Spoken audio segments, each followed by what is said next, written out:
میں مبلغ بنوں سنتوں کا، خوب چرچا کروں سنتوں کا، ہو کرم بہر خاک مدینہ۔ الحمدللہ رب العالمین والصلاة والسلام علی سید المرسلین، اما بعد فاعوذ باللہ من الشیطان الرجیم، بسم اللہ الرحمن الرحیم۔ الصلاة والسلام علیک یا رسول اللہ وعلی آلک واصحابک یا حبیب اللہ۔ الصلاة والسلام علیک یا نبی اللہ وعلی آلک واصحابک یا نور اللہ۔ بہت سارے فضائل درود میں ملتے ہیں، بہت ساری احادیث بھی ہمیں سننے کو ملتی ہیں، لیکن بعض اوقات کچھ اسلامی بھائی یا کچھ لوگ یہ سمجھتے ہیں کہ ٹھیک ہے درود پاک بڑی اچھی چیز ہے، پڑھ لیا تو خیر ہے، نہیں پڑھا تو کوئی پرابلم نہیں۔ ایسا نہیں ہے، درود پاک نہ پڑھنا کتنی بڑی محرومی لاتا ہے۔ ایک حدیث آپ کو سناتا ہوں جس کا مضمون ہے کہ ایک بار بی بی عائشہ صدیقہ رضی اللہ تعالی عنہا اپنے گھر کے اندر کچھ سی رہی تھی اور رات کا آخری پہر تھا۔ آپ خود فرماتی ہیں کہ میرے ہاتھ سے سوئی گر گئی اور چراغ بھی گل ہو گیا۔ ذرا غور کیجئے، اس وقت بہت ساری لائٹیں فیضان مدینہ میں جل رہی ہیں، اگر آپ کے ہاتھ میں کوئی سوئی ہو اور گر جائے تو بڑا مشکل ہے اس روشنی میں بھی تلاش کرنا، لیکن اگر لائٹیں بھی بند ہوں تو پھر تو تقریباً ناممکن ہو گیا نا کہ سوئی کیسے تلاش ہوگی۔ کہتی اسی دوران سوئی تلاش کی جا رہی ہے، چراغ گل ہو گیا، اندھیرا ہو گیا، اسی دوران میرے سرتاج صاحب معراج نور والے آقا صلی اللہ تعالی علیہ وسلم میرے کمرے میں تشریف لے آئے۔ اب آقا نے کیا تشریف لانا تھا، نبی پاک کے چہرے سے اتنا نور نکل رہا تھا کہ پورا کمرہ ہی نور سے جگمگا اٹھا۔ اتنی روشنی ہو گئی کہ میں نے اپنی گم شدہ سوئی کو تلاش کر لیا۔ ذرا غور کیجیے، آج کل ہم نے بڑا عجیب سا معیار بنا لیا ہے کہ جو چہرہ خوبصورت ہو، چمڑی گوری ہو، ہم کہتے ہیں چہرے پہ کتنا نور ہے۔ ارے جناب، صرف چہرہ سفید ہونا ہی نور کا سبب نہیں ہے۔ پتہ چلا وہ شخص ایک وقت کی نماز نہیں پڑھتا، ہم کہتے ہیں بڑا نورانی چہرہ ہے۔ نور کوئی اور چیز ہے، ورنہ تو بہت سارے دنیا میں ایسے لوگ ہیں جو بڑے خوبصورت ہیں مگر ایمان والے ہی نہیں ہیں۔ تو دنیاوی خوبصورتی اور چیز ہے اور نور اور چیز ہے، لیکن چہرے پر نور ہونا الگ بات ہے، مگر اتنا نور ہونا کہ پورا کمرہ ہی جگمگا جائے، اور ایسا جگمگا جائے کہ بی بی عائشہ اس نور کی روشنی میں اپنی سوئی کو تلاش کر لیں۔ جبھی تو سیدی اعلیٰ حضرت دکھتے ہیں نا، شمع دل مشکات تن سینہ زجاجہ نور کا۔ آقا شمع دل مشکات تن سینہ زجاجہ نور کا، تیری صورت کے لیے آیا ہے سورہ نور کا۔ کیسے چہرہ بیان کرتے ہیں، کاف گیسو ہا دہن یا ابرو آنکھیں عین صاد، کاف ہا یا عین صاد، ان کا ہے چہرہ نور کا۔ اچھا، یہاں تک تو حدیث پاک ہم نے کئی بار سنی ہے، اور جب بھی سنتے ہیں ایمان تازہ ہو جاتا ہے کہ کیسا نورانی چہرہ نبی پاک علیہ الصلوۃ والسلام کا تھا۔ مگر اس حدیث کا جو اگلا جز ہے وہ بڑا امپورٹنٹ ہے۔ بی بی عائشہ صدیقہ رضی اللہ تعالی عنہا نے جب اتنا خوبصورت نورانی چہرہ دیکھا تو عرض کرتی ہیں، حضور آپ کتنے خوبصورت ہیں، آپ کا چہرہ کتنا حسین ہے، کتنے نورانی ہیں۔ اب نبی پاک علیہ الصلوۃ والسلام نے کیا ارشاد فرمایا، حدیث پاک کا مضمون ہے، میرے آقا فرماتے ہیں ہلاکت ہے اس شخص کے لیے جو قیامت کے دن میرا چہرہ نہیں دیکھ سکے گا۔ بی بی عائشہ صدیقہ رضی اللہ تعالی عنہا نے عرض کی، حضور وہ کون ہوگا، ایسا محروم کون ہوگا جو قیامت کے دن آپ کا چہرہ بھی نہ دیکھ سکے؟ پیارے آقا علیہ الصلوۃ والسلام نے فرمایا، بخیل ہے وہ شخص، کنجوس ہے وہ شخص۔ عرض کی، حضور کون کنجوس؟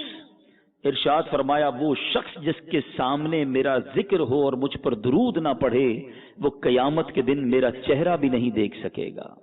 اب ذرا غور کیجئے، مدنی چینل کے ناظرین جو سن رہے ہیں، غور کیجئے، نبی پاک پر درود جب ان کا نام نامی سنے اور درود پاک نہ پڑھنا کتنی بڑی محرومی لا سکتا ہے۔ آپ سمجھ رہے ہیں، قیامت کے دن جس کو دیدار مصطفی نہ ہوگا صلی اللہ تعالی علیہ وسلم وہ شفاعت کس سے لے گا؟ وہ بخشش کا پروانہ کس سے لے گا؟ پیاس لگے گی تو جام کوثر کس سے مانگے گا؟ ذرا غور تو کیجئے نا، نبی پاک کے علاوہ کون ہے جس سے قیامت کے دن کام آنا ہے؟ ارے قیامت کے دن بڑی سختیاں ہیں، پیاس بھی لگنی ہے، پل صراط سے پار بھی لگنا ہے، قیامت کے دن حساب کتاب بھی ہونے ہیں، مگر کون ہے جس نے ہر جگہ کام آنا ہے؟ بریلی کے تاجدار سمجھاتے ہیں لگے گی نا پیاس مگر ٹھنڈا ٹھنڈا میٹھا میٹھا پیتے ہم ہیں پلاتے یہ ہیں، گزرنا ہوگا پل صراط سے مگر سلم سلم کی ڈھارس سے پل سے پار چلاتے یہ ہیں، تلیں گے اعمال نامے مگر رنگے بے رنگوں کا پردہ دامن ڈھک کے چھپاتے یہ ہیں، اپنی بنی ہم آپ بگاڑیں کون بنائے بناتے یہ ہیں، اپنے کرم سے ہم ہلکوں کا پلہ بھاری بناتے یہ ہیں، کہاں کہاں نبی پاک نے کام آنا ہے، اور اگر آقا ہی کا دیدار نہ ہو سکا تو کدھر جائیں گے؟ تو ٹرائی ٹو انڈرسٹینڈ، سمجھنے کی کوشش کیجئے کہ نبی پاک پر درود نہ پڑھنا بہت بڑی مصیبت لا سکتا ہے۔ تو اپنی زندگی میں ایک وقت مقرر کیجئے، اپنی زندگی میں ایک تعداد مقرر کیجئے اور روزانہ نبی پاک علیہ الصلوۃ والسلام پر کثرت کے ساتھ درود پاک پڑھیے۔ اللہ سلامت رکھے ہم سب کے شیخ طریقت امیر اہل سنت کو کیا پیارا نظام مدنی انعامات کے ذریعے دے دیا ہے۔ اس میں خوبصورت سوال ہے کہ کیا آج آپ نے کم از کم 313 مرتبہ درود پاک پڑھا یا نہیں؟ تو اگر درود پاک پڑھنے کی عادت ہو جائے گی تو انشاءاللہ نبی پاک کی کرم نوازی بھی ہو جائے گی۔ سنو، ایک طرف تو فرما رہے ہیں جس کے سامنے میرا ذکر ہو وہ مجھ پر درود نہ پڑھے تو میرا دیدار بھی نہیں کر سکے گا، اور دوسری طرف خود ہی کتنی پیاری خوشخبری عطا فرماتے ہیں۔ ایک اور حدیث میں میرے آقا فرماتے جس کا مضمون ہے جس نے دنیا میں مجھ پر سب سے زیادہ درود پاک پڑھے ہوں گے قیامت میں وہ لوگوں میں سب سے زیادہ میرے نزدیک ہوگا۔ آقا کے قریب ہونا ہے تو درود پاک کی کثرت کرنی ہے، تو محبت اور ذوق کے ساتھ بآواز بلند درود پاک پڑھ لیجئے۔ صلو علی الحبیب صلی اللہ تعالی علی محمد صلی اللہ علیہ وسلم۔ میرے بیچ اسلامی بھائیوں، آج بات کرتے ہیں مدینہ منورہ کے ایک بہت خوبصورت مقام کی۔ آج کچھ ذکر کرتے ہیں مسجد نبوی کا۔ اللہ مجھے اور آپ کو جلدی جلدی حرمین طیبین کی بعد اب حاضری نصیب فرمائے۔ جو گئے ہیں وہ وہیں کے مناظر یاد کر لیجئے، جو نہیں گئے وہ تصور میں ذرا سمجھنے کی کوشش کیجئے کہ میں کس مقام کی طرف آپ کو لے جانا چاہتا ہوں، اشارہ کرنا چاہتا ہوں۔ مدینہ منورہ میں اللہ کے رحمت سے جب حاضری ہوتی ہے تو پیارے آقا علیہ الصلوۃ والسلام کے قدمین شریفین کا جو دروازہ ہے اس کو باب البقیع کہا جاتا ہے، اور آپ جاننا چاہیں گے اس دروازے کا نمبر کیا ہے؟ اس باب البقیع دروازے کا نمبر 41 ہے، 41 ہے۔ عشق والی بات کہوں تو آپ کو یہ معلوم ہونا چاہیے کہ شجرہ عطاریہ میں جو بزرگوں کا تسلسل ہے، جو سیکوینس ہے، اس میں ہمارے شیخ طریقت امیر اہل سنت کا نمبر بھی 41واں ہے۔ عطار کے دامن کو تھام لو، مصطفیٰ کے قدموں میں پہنچا دیں گے انشاءاللہ صلی اللہ تعالی علیہ وسلم۔ اس باب البقیع کے برابر میں دائیں طرف ایک دروازہ ہے جسے باب جبرائیل کہا جاتا ہے۔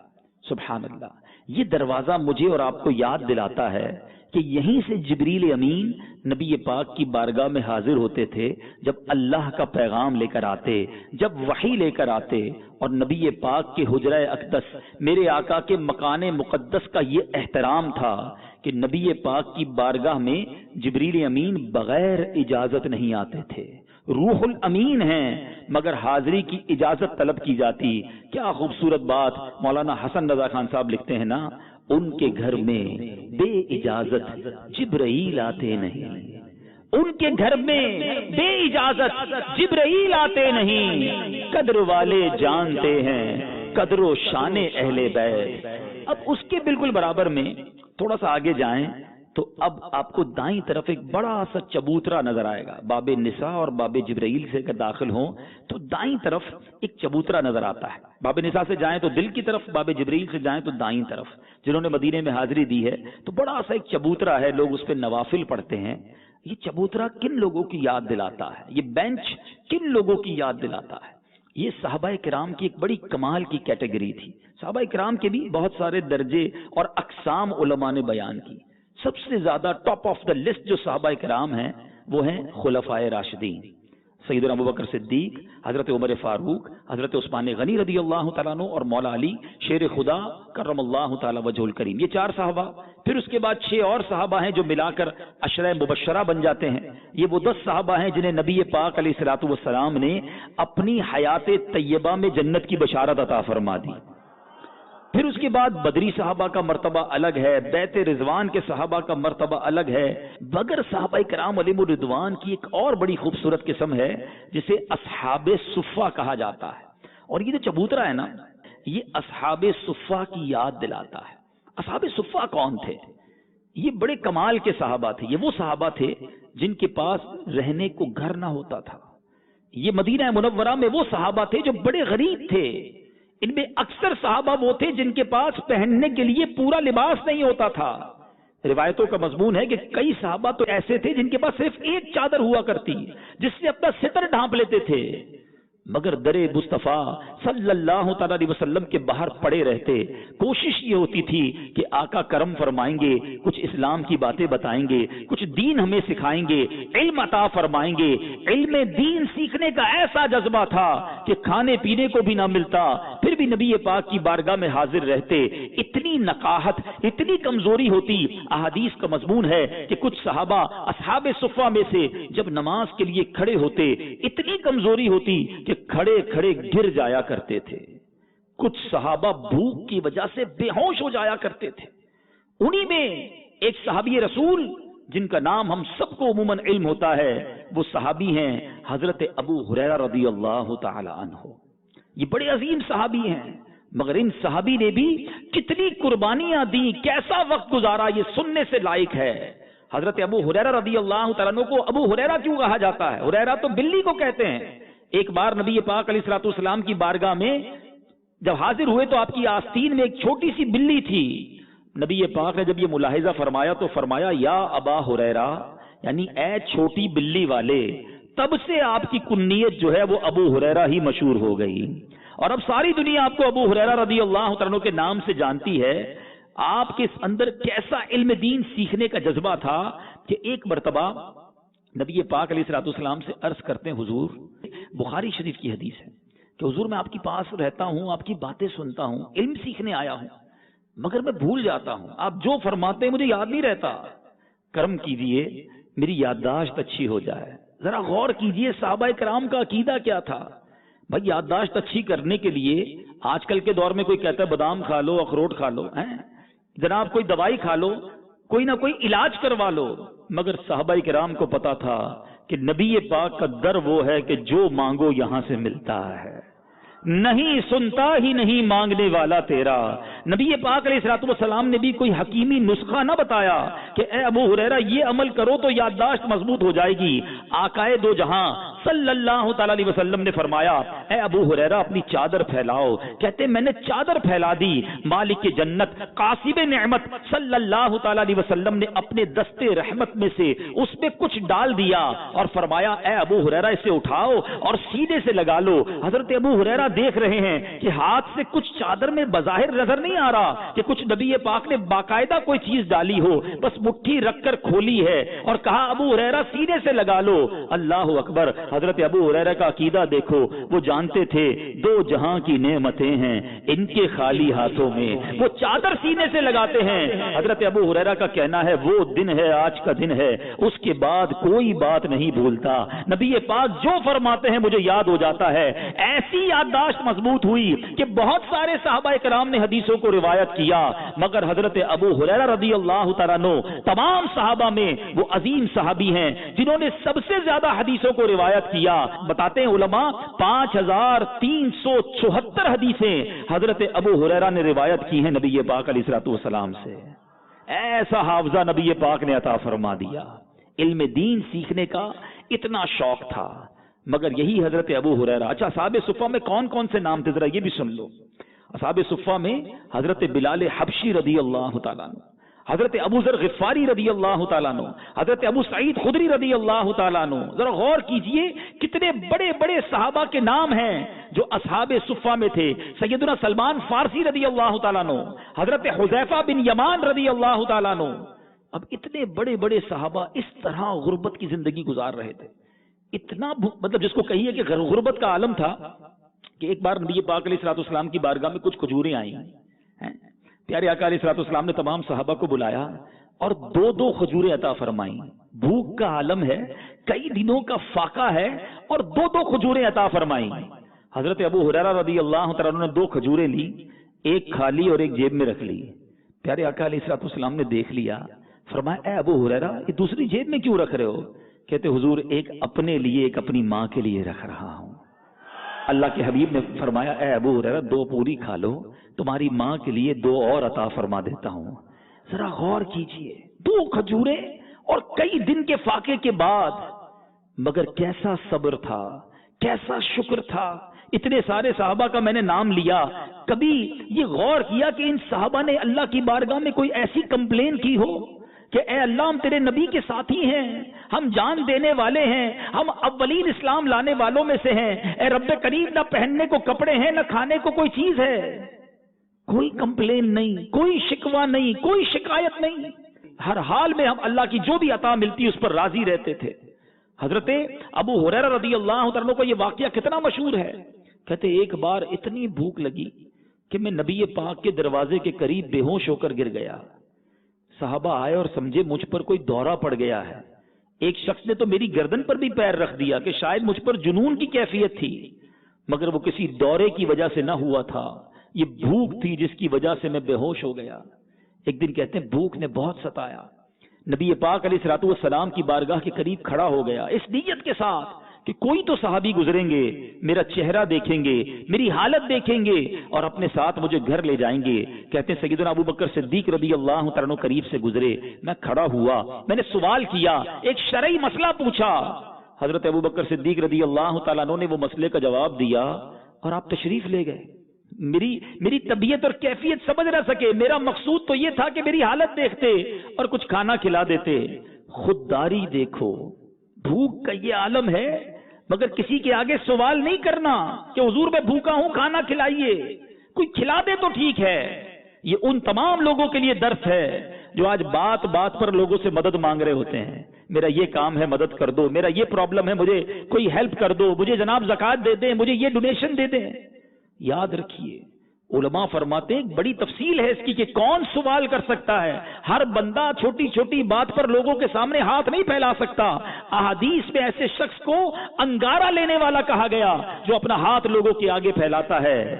صحابہ کرام کے پاس بظاہر کچھ نہ ہوتا تھا مگر سوال نہ کرتے تھے، اللہ کی رضا پر راضی رہتے. اب نبی پاک علیہ الصلوۃ والسلام کا گزر ہوا. حضرت ابو ہریرہ کہتے ہیں پیارے آقا نے مجھے دیکھا، مسکرائے. نبی پاک علیہ الصلوۃ والسلام تو دلوں کے حالات جانتے ہیں نا. آقا نے کہا ابو ہریرہ میرے ساتھ چلو. اپنے گھر لے گئے. زوجہ محترمہ ہماری امی حضور رضی اللہ تعالی عنہا سے پوچھا کہ گھر میں کھانے کو کچھ ہے؟ ذرا سنیے. اب کس کے گھر کی بات ہو رہی ہے؟ جو وجہ تخلیق کائنات ہیں، جن کی وجہ سے یہ ساری دنیا بنی ہے. نبی پاک علیہ الصلوۃ والسلام ریزن آف آل کریشن ہیں. لیکن ان کے گھر کا حال یہ تھا کہ ہماری امی حضور کہتی ہیں حضور گھر میں کھانے کو کچھ نہیں ہے. ایک دودھ کا پیالہ ہے جو تھوڑی دیر پہلے ایک صحابی دے گئے. ذرا غور کریں، نبی پاک کے گھر کا عالم یہ ہے جو کونین کے والی ہیں، جو رب کے حبیب ہیں، اللہ کے خزانوں کے مالک ہیں، مگر وہاں بھی صبر ہے، وہاں بھی غربت پر، وہاں بھی تھوڑے کھانے پر صبر ہے، شکر ہے. آج ہمارے گھر بھرے ہوتے ہیں، ہمارے پاس بہت کچھ ہوتا ہے، تھوڑی سی کمی آ جائے، تھوڑی سی تنگی آ جائے، ادھر افطار کے دوران ہی اگر ہمارے تھال میں کوئی چیز کم ہو جائے تو کیا حال ہوتا ہے؟ بے صبری، شکوہ، شکایت. غور کیجئے، ہم اس نبی علیہ الصلوۃ والسلام کے غلام اور ان صحابہ کے ماننے والے ہیں جن کے پاس نہ پہننے کو پورے کپڑے ہوتے، نہ کھانے کو کچھ ہوتا تھا. حضرت ابو ہریرہ رضی اللہ تعالیٰ عنہ سے نبی پاک فرماتے اے ابو ہریرہ جاؤ اصحاب صفہ کو بلا لاؤ. اب ذرا غور کیجئے حضرت ابو ہریرہ رضی اللہ تعالیٰ عنہ کی فیلنگز کیا ہوں گی کہ ایک دودھ کا پیالہ ہے، 70 صحابہ ہیں، اگر وہ آ گئے تو مجھے کیا ملنا ہے؟ مگر نبی پاک علیہ الصلوۃ والسلام کا آرڈر تھا. حضرت ابو ہریرہ رضی اللہ تعالیٰ عنہ نے بہت سارے معجزات پہلے بھی دیکھے ہوئے تھے, نبی پاک کے کمالات پر یقین تھا, 70 صحابہ کو بلا لائے. نبی پاک نے حضرت ابو ہریرہ رضی اللہ تعالیٰ عنہ کی ہی ڈیوٹی لگا دی کہ یہ پیالہ لو اور باری باری سب کو پلانے لگو. ذرا غور کیجئے, کسی کو شدید بھوک لگی ہو اور اسی کو آپ کھانا پکڑا دیں کہ جائیں سب کو کھلائیں, کتنا ڈیفیکلٹ, کتنا مشکل ہوتا ہوگا. حضرت ابو ہریرہ کہتے ہیں میں پہلے صحابی کے پاس گیا, دودھ کا پیالہ پیش کیا. ہو سکتا ہے ان کے ذہن میں یہ خیال آیا ہو اتنے بھوک لگی ہے صحابہ کو, پہلے بندے نے ہی پیالہ پورا کر دینا ہے. مگر کمال مصطفیٰ صلی اللہ تعالی علیہ وسلم دیکھیں, ایک صحابی نے دودھ پیا, پیٹ بھر کر دودھ پیا, پیالہ ویسے کا ویسے ہی بھرا ہوا ہے. اب دوسرے کی باری آئی, انہوں نے منہ لگایا, بسم اللہ شریف پڑھ کے انہوں نے بھی دودھ پیا, پیالہ ویسے ہی بھرا ہوا ہے. 4 6 8 10 20 40 50 70 کے 70 صحابہ دودھ پیتے ہیں, پیالہ ویسے کا ویسے ہی بھرا ہوا ہے. اب وہ پیالہ لے کر حضرت ابو ہریرہ رضی اللہ تعالیٰ عنہ نبی پاک علیہ الصلوۃ والسلام کی بارگاہ میں آتے ہیں. پیارے آقا علیہ الصلوۃ والسلام مسکرا کر فرماتے ہیں اب تم رہ گئے اور میں رہ گیا ہوں, اے ابو ہریرہ دودھ پیو. کہتے ہیں بھوک بھی لگی ہوئی تھی, پنجابی وچ کہتے نا, کہتے ہیں میں نے رچ کے پیا, پیٹ بھر کے دودھ پیا. پھر نبی پاک نے فرمایا ابو ہریرہ اور پیو. کہتے پھر منہ لگایا پیالے کو, پھر پیٹ بھر کے پیا. اللہ کے حبیب علیہ الصلوۃ والسلام فرماتے ابو ہریرہ اور پیو. کئی دن کی بھوک تھی, کہتے ہیں پھر پیالہ منہ سے لگایا, پھر دودھ پیا. آقا علیہ الصلوۃ والسلام نے جب چوتھی بار فرمایا نا ابو ہریرہ اور پیو, کہتے ہیں بس یا رسول اللہ صلی اللہ تعالی علیہ وسلم اب میرا پیٹ فل ہو گیا ہے. اللہ اکبر. نبی پاک علیہ الصلوۃ والسلام نے اب وہ پیالہ لیا, بسم اللہ شریف پڑھی اور آقا علیہ الصلوۃ والسلام وہ پورا دودھ نوش فرما گئے. اے میرے بیٹے اسلامی بھائیو, یہ نبی پاک کا معجزہ ہے کہ 70 کے 70 صحابہ دودھ سے پیٹ بھر لیتے ہیں مگر پیالہ ویسے کا ویسے بھرا ہوا ہے. اور میرے آقا علیہ الصلوۃ والسلام ایسا معجزہ دکھائیں اور قلم رضا کیسے خاموش رہ سکتا ہے. بریلی کے تاجدار کیا لکھتے ہیں, بلکہ وہ تو زبردست انداز میں ایک سوال کرتے ہیں سیدنا ابو ہریرہ سے.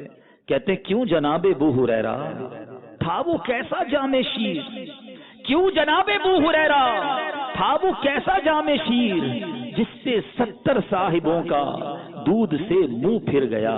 ذرا غور کیجئے, حضرت ابو ہریرہ سے اعلیٰ حضرت کہہ رہے ہیں بتاؤ تو صحیح وہ دودھ کا پیالہ کیسا تھا جس سے 70 صحابہ کرام نے پیٹ بھر کر دودھ پی لیا, پیالہ ویسے کا ویسے تھا. ایک طرف تو یہ نبی پاک کا معجزہ ہے, مگر میرے اور آپ کے لیے کتنا زبردست درس ہے کہ صحابہ نے ایسا لائف سٹائل گزارا تھا مگر زبان پر شکوہ نہیں تھا, شکایت نہیں تھی, شکر تھا. مگر آج ایسا ہمارے ساتھ نہیں ہے. ایسا نہیں کہ ہمارے پاس پہننے کو کپڑے نہیں ہیں, ایسا نہیں کہ ہمارے پاس 2 دن 3 دن کے فاقے ہیں. ٹھیک ہے کبھی کمزوری ہو جاتی ہے, کبھی پیسے تھوڑے ہو جاتے ہیں, کبھی مہنگائی کی وجہ سے ہاتھ تنگ ہو جاتا ہے, مگر چھوٹی سی مصیبت پر ہم کتنا شکوہ کرتے ہیں, رب کی بارگاہ میں کتنی کمپلینس کرتے ہیں. ایسا نہ کیجیے. یاد رکھیے زباں پر شکوے رنجو علم لایا نہیں کرتے, نبی کے نام لیوا غم سے گھبرایا نہیں کرتے. ہر حال میں اللہ کا شکر ادا کیجیے. شکر ادا کریں گے تو کیا ہوگا؟ اللہ قرآن مجید فرقان حمید میں وعدہ فرماتا ہے لَإِن شَكَرْتُمْ لَأَزِيدَنَّكُمْ, اگر تم میرا شکر ادا کرو گے تو میں تمہیں اور زیادہ عطا کروں گا. شکر کیجئے رب عطا فرمائے گا. اور اس آیت کے اگلے حصے میں رب فرماتا ہے وَلَئِن كَفَرْتُمْ إِنَّ عَذَابِي لَشَدِيدٌ, ترجمہ اور اگر تم ناشکری کرو گے تو میرا عذاب سخت ہے. کہیں ایسا تو نہیں کہ ہماری بے برکتیاں, ہمارے ہاتھ میں جو رزق کی تنگی ہے, ہمارے مسائل جو حل نہیں ہو رہے, ہماری پرابلمز جو دور نہیں ہو رہی, اس کی بڑی وجہ ہماری ناشکری ہے. بات بات پہ یہ کہنا کہ بس یار میں تو پیچھے رہ گیا, سارا زمانہ ہی آگے بڑھ گیا, اللہ نے مجھے تو کچھ دیا ہی نہیں ہے, میرا تو کاروبار بھی نہیں چلتا, میرے تو پیسے ہی پورے نہیں ہوتے, میں تو کرائے کے گھر میں رہتا ہوں, لوگوں کے پاس اتنے بڑے بڑے گھر ہیں. اب پرابلم یہ ہے کہ ہم نے اپنی زندگی کا جو ٹارگٹ بنایا ہے نا, ہم سمجھتے ہیں جو جتنا زیادہ مالدار ہے وہ اتنا زیادہ سکھی ہے. ایسا نہیں ہے میرے میٹھے اسلامی بھائیوں. اصل میں آپ کا اتنے لوگوں سے ملنا نہیں ہے, ورنہ یقین کریں کبھی کبھی بڑے بڑے بنگلے, بڑی بڑی گاڑیوں والوں کے پاس جب ہم جاتے ہیں نا اور وہ اپنا دکھ بتاتے ہیں, اپنی پرابلم بتاتے ہیں, تو بندے کو خیال آتا ہے کہ یار اس کے بجائے میں کتنا سکھی ہوں, کتنے پرابلمز ہیں, اس کے فیملی پرابلم کتنے, اس کے صحت کے مسائل کتنے ہیں. تو ایسا نہیں ہے. اگر مال ہی سے سکھ ملتا ہوتا نا میٹھے اسلامی بھائیوں، تو دنیا میں کوئی مالدار دکھی نہ ہوتا، وہ پیسے خرچ کرتا اور سکھ خرید لیتا۔ ایسا نہیں ہے، اللہ جسے چاہے عافیت عطا کرے۔ اللہ سے زیادہ مال نہیں بلکہ اللہ سے سکھ، چین اور عافیت مانگا کرو، اللہ کریم سے اس کی رضا مانگا کرو۔ اصل مسئلہ پتہ کیا ہے، ہم نے اپنے جو زندگی کا جو محور ہے نا، ڈائمینشن الٹا کر دیا ہے۔ علماء بڑی پیاری بات کہتے ہیں، اگر آپ سخی رہنا چاہتے ہیں نا تو نعمتوں میں اپنے سے کمتر لوگوں کو دیکھیں اور نیکیوں میں اپنے سے آگے لوگوں کو دیکھیں۔ یہ ہے زندگی گزارنے کا بہترین پرسکون فارمولا۔ ہم نے کیا کر دیا، الٹا کر دیا اس کو۔ ہم نعمتوں میں اپنے سے اوپر والے کو دیکھتے ہیں، نیکیوں میں اپنے سے نیچے والے کو دیکھتے ہیں۔ بڑے عرصے تک سائیکل چلاتے رہے، اللہ سے دعا کی یا اللہ اسکوٹر دلا دے، تیری بڑی مہربانی اسکوٹر مل گئی۔ موٹر سائیکل لے کے نکلے، بڑے خوش تھے، سگنل پہ کھڑے ہوئے تو برابر میں 4 گاڑیاں آ کر کھڑی ہو گئیں۔ بندہ کہنے لگا یار میرے پاس اسکوٹر دیکھو یار، اس کے پاس گاڑی ہے، میرے پاس گاڑی کب ہوگی؟ بڑے محنت کی، بڑے پیسے جمع کیے، چھوٹی گاڑی خرید لی، بڑا خوش، مٹھائی بھی بانٹی۔ تھوڑے دنوں کے بعد سگنل پہ پھر گاڑی کھڑی ہوئی تو ہماری چھوٹی گاڑی کے برابر میں آ کر بڑی گاڑی کھڑی ہو گئی۔ بندہ کہ یار یہ والی گاڑی کب ملے گی مجھے؟ اور اللہ کے بندو، آپ بڑی لیں گے تو اس سے بڑی گاڑی آپ کو نظر آ جائے گی۔ آپ چھوٹے گھر سے بڑے گھر میں جائیں گے، اس سے بڑا گھر نظر آ جائے گا۔ کبھی زندگی میں سخی نہیں ہو سکیں گے۔ اللہ نے جو دیا ہے اس پر صبر کیجئے، شکر کیجئے۔ اگر آپ چھوٹے گھر میں رہتے ہیں، اللہ کا شکر ادا کریں، اپنا گھر تو ہے۔ کئی لوگ کرائے کے گھر میں رہتے ہیں، اگر آپ کرائے کے گھر میں رہتے ہیں شکر ادا کریں۔ کئی لوگ ایسے ہیں جو جھوپڑیوں میں رہتے ہیں، ارے آپ اگر جھوپڑی میں بھی رہتے ہیں اللہ کا شکر ادا کریں، کیونکہ کئی لوگ ایسے ہیں جو سڑک پر سوتے ہیں۔ سڑک پر سونے والا بھی شکر ادا کرے کہ آزاد تو ہوں۔ کئی لوگ ایسے ہیں جو جیلوں کے اندر بند ہیں، وہ جیلوں میں سوتے ہیں۔ سوچئے نا اللہ نے کتنوں سے اچھا بنایا ہے۔ پرابلم یہ ہے کہ ہم نے سوچ کا جو محور ہے، جو ہماری سوچ کا دھارا ہے، وہ اس طرف کر دیا کہ جو ہم سے آگے اس کو دیکھ کر ہم ٹینشن میں رہتے ہیں، مایوس رہتے ہیں۔ نہیں، اگر پرسکون رہنا ہے تو اپنے سے نیچے والے لوگوں کو دیکھیے۔ ایک بزرگ کے بارے میں آتا ہے، ان کے پاس چپل نہیں تھے، روڈ پہ جا رہے تھے، اللہ کی بارگاہ میں عرض کی مولا میرے پاس چپل ہی نہیں ہے، شکوہ۔ تھوڑی دیر ہوئی تو برابر میں ایک بندہ آیا، اس کے پیر ہی نہیں تھے۔ آپ نے اللہ کا شکر ادا کیا، مولا تیری مہربانی، پیر تو دیے ہیں، شکر ادا کرو نا۔ آپ جتنے بیٹھے نا اس وقت ہزاروں کی تعداد میں، ایک بات کہوں، مدنی چینل کے ناظرین جو مجھے سن رہے ہیں ان سے بھی میں یہ بات کرنا چاہتا ہوں کہ ہم جتنے لوگ اس وقت اس بیان میں موجود ہیں، آپ جیسی، ہم سب جیسی زندگی گزارنے کا خواب لاکھوں لوگ دیکھ رہے ہیں۔ جی جناب، آپ کہیں گے یار میں تو غریب مقروض، میری جیسی زندگی گزارنے کا کون خواب دیکھ رہا ہے؟ جناب آپ اور میں اپنے پیروں پہ چل کے آئے ہیں مسجد میں، کئی ایسے ہیں جن کے پاس پیر ہی نہیں ہے، معذور ہیں، کھانا پینا نالیوں کے ذریعے دیا جا رہا ہے، استنجا بھی جناب ان کا نالیوں کے ذریعے ہو رہا ہے۔ سوچئے اللہ نے مجھے اور آپ کو کتنی نعمتوں سے نوازا ہے۔ ایسا ہی ایک شخص ایک بزرگ کے پاس گیا اور کہتا ہے حضور اللہ نے مجھے کچھ نہیں دیا ہے۔ تو آپ نے فرمایا کچھ نہیں دیا؟ کہاں، میں تو کنگال بیکار، مجھے اللہ نے کچھ نہیں دیا دنیا میں، سب کو نوازا، میں پیچھے رہ گیا۔ ان بزرگ نے کہا اچھا ایسا کرو، تمہارے پاس 2 ہاتھ ہیں، ایک ہاتھ مجھے دے دو، 10 لاکھ روپے لے لو۔ کہتا حضور ہاتھ دے دوں گا تو پھر تو بغیر ہاتھ کے کیسے لائف گزاروں گا؟ کہا اچھا ٹھیک ہے، 2 آنکھیں ہیں، ایک آنکھ دے دو، 10 لاکھ روپے لے لو۔ کہتا حضور آنکھ دے دوں گا تو اندھا ہو جاؤں گا۔ کہا 2 کان ہیں نا، ایک کان دے دو، 10 لاکھ روپے لے لو۔ کہا حضور بہرا ہو جاؤں گا۔ ایک ایک کر کے وہ باڈی کے حصے گنواتے گئے کہ یہ دے دو، اتنے پیسے لے لو، وہ منع کرتا گیا۔ آخر میں بزرگ فرماتے ہیں کہ اللہ کے بندے کروڑوں کی پراپرٹی لے کے گھوم رہا ہے، کہتا ہے اللہ نے کچھ نہیں دیا ہے، اتنا کچھ رب نے دیا ہے۔ میرے میٹھے اسلامی بھائیوں، اللہ نے اتنی نعمتیں دی ہیں کہ ساری زندگی ہم شکر ادا کریں تو وہ شکر ادا نہیں ہو سکتا۔ جتنے اسلامی بھائی بیٹھے ہیں نا، 3 سیکنڈ کے لیے اپنی آنکھیں بند کر لیں۔ جتنے لوگ مجھے سن رہے ہیں پلیز، اگر گھروں میں بھی سن رہے ہیں تو آنکھ بند کر لیں 3 سیکنڈ کے لیے۔ اب آنکھوں کو کھول دیجئے۔ 3 سیکنڈ تک آپ کی آنکھوں کے سامنے کیا تھا؟ اندھیرا، بلیک، سیاہ اسکرین تھی نا، کچھ بھی نظر نہیں آ رہا تھا۔ اب آنکھیں کھولی تو سب دیکھ رہے ہیں، ایک دوسرے کو دیکھ رہے ہیں، ایسا ہی ہے نا؟ آپ کو پتا ہے جو 3 سیکنڈ تک میری اور آپ کی آنکھوں کے سامنے اندھیرا تھا نا، نابینا کی زندگی میں وہ ساری زندگی اندھیرا رہتا ہے، ساری زندگی وہ کچھ نہیں دیکھ پاتا۔ اللہ نے مجھے اور آپ کو آنکھیں دی ہیں۔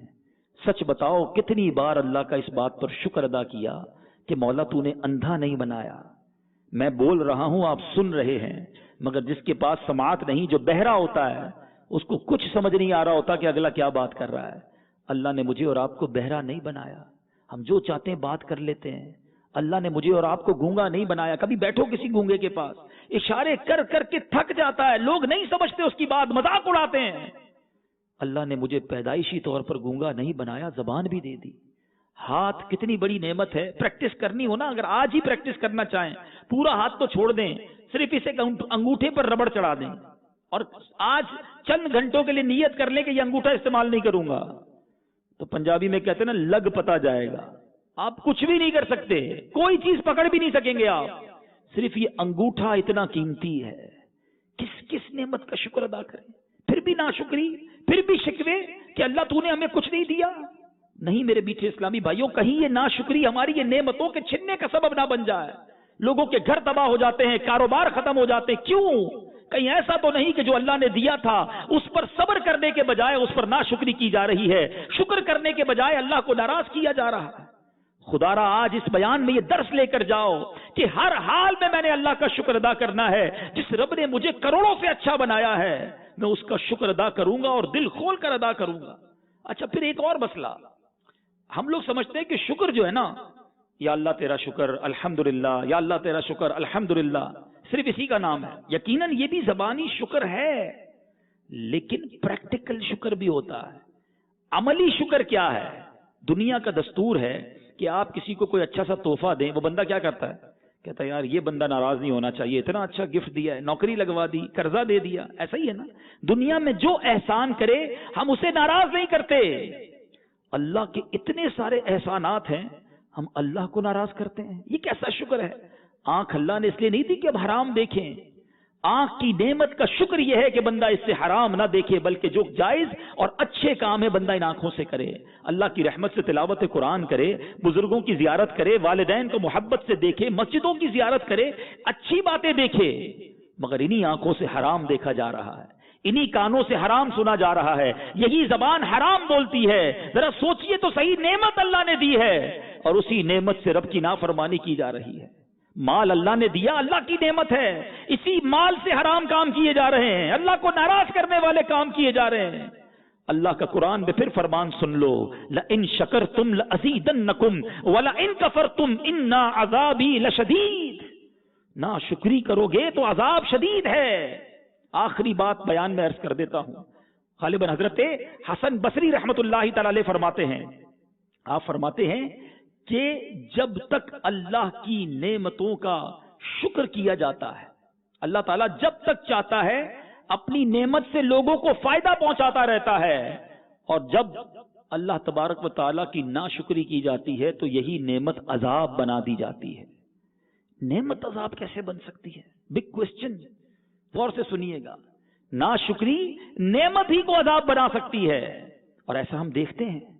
کئی لوگوں کے بارے میں دیکھا، غریب تھے، دعائیں کرتے رہے یا اللہ مال دے دے، مال تو نعمت ہے نا، مگر کئی مالداروں کو دیکھا کہ جب مالدار ہو گئے تو بڑی پرابلم میں آ گئے، یہ مال ان کی زندگی کے لیے خطرناک ہو گیا، اغوا ہونے کا خوف، مال ڈوب گیا تو بندہ ہارٹ اٹیک ہو گیا، اسی مال کی وجہ سے بیمار ہو گیا، یہ مال اسے اللہ سے دور کر گیا۔ ارے مال تو نعمت تھی، مگر یہی مال عذاب بنا دیا گیا۔ کہیں ایسا تو نہیں کہ اس مال سے اللہ کی ناشکری کی گئی، شکر ادا نہ کیا گیا؟ مال کا بہترین شکر یہ ہے کہ حلال طریقے سے کمایا جائے، حلال جگہ خرچ کیا جائے اور پوری زکوٰۃ ادا کی جائے، اللہ کی راہ میں خرچ کیا جائے۔ مگر ادھر معاملہ ہی عجیب ہے، بندہ غریب ہوتا ہے، گناہ تھوڑے ہوتے ہیں، جیسے جیسے اللہ مال دیتا رہتا ہے اس کے پر پرزے نکلنا شروع ہو جاتے ہیں اور گناہ بڑھتے چلے جاتے ہیں۔ سچ بتاؤ ہونا کیا چاہیے تھا؟ اللہ عطائیں بڑھاتا، ہم سجدے بڑھاتے، اللہ عطائیں بڑھاتا، ہم شکر بڑھاتے، ہم خیرات کرتے، مگر عجیب معاملہ ہے، رب عطائیں بڑھاتا ہے اور بندہ خطائیں بڑھاتا ہے۔ ایسا نہ کریں۔ بہت ساری ایسی نعمتوں کی مثالیں آپ کو، اولاد بہت بڑی نعمت ہے، لوگ دعائیں کرتے ہیں اللہ نیک اولاد دے دے، مگر بعض اوقات بندہ اس اولاد کی صحیح تربیت نہیں کر پاتا، ناشکری کرتا ہے، یہی اولاد ماں باپ کو مارنے لگ جاتی ہے، گھر سے نکال دیتی ہے۔ تو غور کرنا ہوگا، اگر آپ چاہتے ہیں کہ نعمتوں سے برکت ملتی رہے، جو میرے پاس ہے وہ چھن نہ جائے، نبی پاک یہ دعا فرمایا کرتے، اللہم انا نعوذ بک من زوال نعمتک، اے اللہ نعمتوں کے چھن جانے سے میں تیری پناہ مانگتا ہوں۔ یہ نعمتیں چھن جایا کرتی ہیں اگر بندہ ان کا شکر ادا نہ کرے۔ اللہ کرے کہ میں اور آپ اللہ کے شکر گزار بندوں میں بن جائیں۔ اگر آج تک ناشکری ہوئی ہے، ایک بار نہیں کئی بار ہوئی ہوگی، کبھی نہ کبھی شکوہ بھی زبان پر آ گیا ہوگا، اللہ کے گھر میں بیٹھے ہونا، سچی توبہ کر لو، اللہ سے عرض کر دینا، اے اللہ اب تک کی ناشکریاں معاف کر دے، اب مولا تیری دربار میں کبھی میں نے ناشکری نہیں کرنی ہے، اتنا تو نے نوازا ہے، اب زندگی تیرے شکر گزار بندوں کی طرح گزارنی ہے۔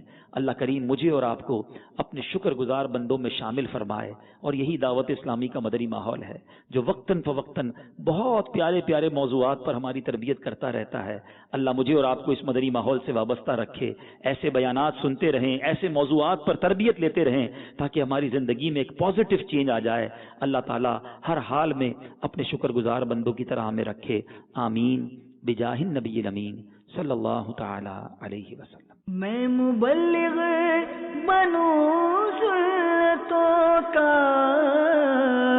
خوب چرچا کروں سنتوں کا، ہو کرم بہر خاک